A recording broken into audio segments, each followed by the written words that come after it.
Kei te whakatakoto tono te kaunihera Māori o Aotearoa, ngā kai whakapūmau i te reo, me ngā kai tono o wai te kaumātahi, ki mua i te aroaro o te rōpū whakamana i te tiriti. Hei tā rātou, ka raru ngā kaupapa pāpāho a te Māori i te korenga o ngā wawata o te Māori i te mahere pāpāho hou a te karauna. Ko te pūtake o te tohe a te kaunihera Māori me etahi to ngā kai kreme, hei tā Jim Nichols, kia whiwhi rātau te tahi wahanga o ngā aratuku ierere.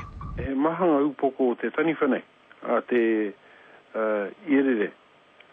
Ana kei te mohi o tātou te painga o tēnei taonga nei. I hoko nei te kāwanatanga te tuatahi o aua aratuku ierere i te tau ruamanu. Nō te tau o Muriho, ka whakatūria e rātau ko te Horahi Trust, hei kai tiaki mo taua aratuku. Ko te tikanga o te kaupapa a te Horahi Trust, he whakatūi tētahi aratuku, hei mahi moni mo te iwi Māori, i tuatu o ngā ingoa rongonui, pērā i a Telecom me Vodafone.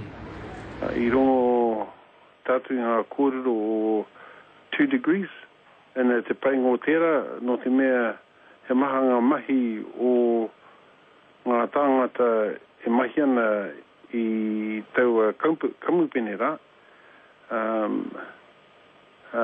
He whaipūtea mō tō rātau whānau.